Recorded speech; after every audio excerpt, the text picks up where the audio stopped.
है ईशु तितली और उसका पति मानी तितला। ये दोनों बहुत गरीब हैं। इनके पास अपना पक्का मकान भी नहीं है। इसलिए हर मौसम में इन दोनों को यूं ही खुले आसमान के तले जिंदगी बितानी पड़ती है। अरे पति जी, पहले की बात कुछ और थी। पहले आप बिल्कुल ठीक थे। हम दोनों हर मौसम यूं ही खुले आसमान के तले बैठकर बिता लेते थे। लेकिन अब आप बीमार हैं। ऊपर से बरसात का मौसम बस आने ही वाला है। मुझे तो बहुत परेशानी हो रही है। अब हम क्या करेंगे? हाँ मेरी प्यारी पत्नी, तुम बिल्कुल ठीक कह रही हो। काश हमारा पक्का मकान होता, तो इस हालत में हमें यूं ही खुले आसमान के तले ना बैठना पड़ता। बरसात का मौसम बस आने ही वाला था। ईशु तितली बहुत परेशान थी। इसलिए वो अपनी एक पुरानी सहेली के पास मदद मांगने के लिए जाती है। उसकी सहेली बहुत अमीर थी। उसका बहुत अच्छा घर था। लेकिन उसने भी ईशु तितली की मदद करने से इनकार कर दिया। अरे ईशु तितली, मेरी दोस्त, मैं तुम्हारी मदद नहीं कर सकती। तुम मुझसे अपना पक्का मकान खरीदने के लिए पैसे मांग रही हो। देखो ईशु, तुम कोई काम करती नहीं हो। ऊपर से तुम्हारा पति बीमार है। अगर मैं तुम्हें पैसे दूं तो मेरे पैसे डूब जाएंगे।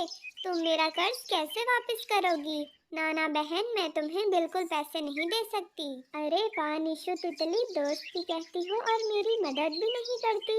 हालांकि सच्चा दोस्त तो वही होता है जो मुश्किल के वक्त अपने दोस्त की मदद करता है। लेकिन चलो कोई बात नहीं, ये मुश्किल वक्त भी गुजर ही जाएगा। फिर ईशु तितली मायूस होकर अपनी दोस्त के घर से निकलती है। रास्ते में अचानक तेज बारिश होना शुरू हो जाती है। ईशु तितली बड़ी मुश्किल से अपने पति के पास पहुंचती है। अरे वही हुआ जिसका डर था। इतनी तेज बरसात आ गई। पति जी, अगर तुम यूं ही बारिश में भीगते रहे तो और बीमार पड़ जाओगे। मैं एक काम करती हूँ, तुम्हारा घोंसला उठाती हूँ और हम दोनों गुफा में चलते हैं। वहीं चलकर अपना सर छुपाते हैं। फिर ईशु तितली बड़ी मुश्किल से अपने पति का घोंसला उठाकर एक गुफा में पहुंचती है। यहाँ ये दोनों बरसात से बच गए थे, क्योंकि इनके सर पे अब छत आ गई थी। अरे गुफा ही सही, पर चलो, सर छुपाने के लिए हमें छत तो मिली। अगर हम यूं ही खुले आसमान के तले बरसात में भीगते रहते तो मानी तितले तुम्हारी तबीयत और बिगड़ जाती। तभी इन दोनों को गुफा के कोने में कोई चीज चमकती हुई दिखाई देती है। ईशु तितली फटाफट उस चीज के पास जाती है। जब ईशु तितली वहां पहुंचती है तो देखकर हैरान हो जाती है, क्योंकि वहां एक चमकता हुआ सोने का बर्तन पड़ा था।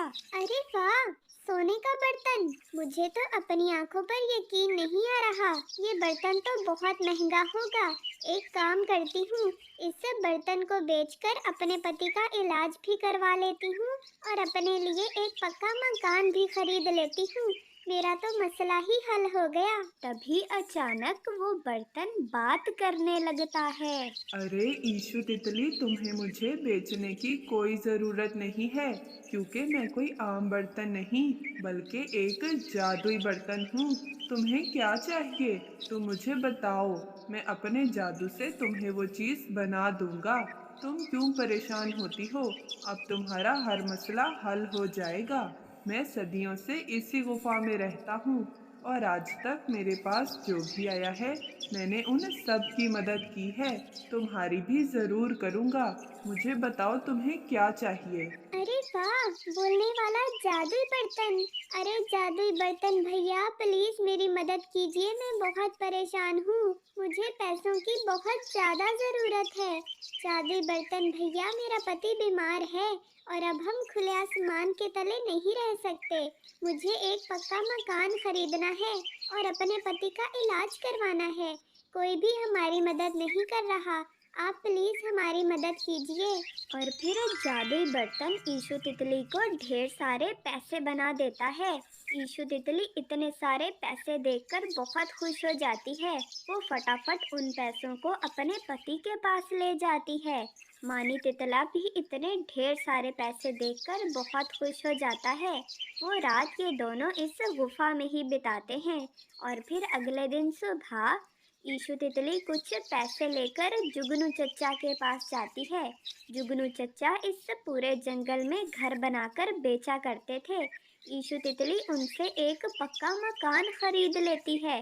फिर अपने पति का घोंसला बड़ी मुश्किल से गुफा से उठाकर अपने पक्के मकान में ले जाती है और फिर कुछ ही दिनों में अपने पति का इलाज शुरू करवाती है। इलाज शुरू होने के बाद देखते ही देखते कुछ ही समय में मानी तितला बिल्कुल ठीक हो जाता है। अब हमारे सारे मसले हल हो गए हैं। हमने अपना पक्का मकान भी खरीद लिया और मेरा इलाज भी करवा लिया। अगर जादुई बर्तन हमारी मदद ना करता तो हम यूं ही खुले आसमान के तले बरसात में भीगते रहते। और फिर वो दोनों हंसी खुशी जिंदगी बिताने लगते हैं। प्यारे दोस्तों, आप सबको ये कहानी कैसी लगी? अगर आप सबको ये कहानी अच्छी लगी हो तो हमारे चैनल को सब्सक्राइब कर लें। हम अपने चैनल पर अच्छी अच्छी कहानियाँ लाते रहते हैं। आप सबके देखने का बहुत शुक्रिया।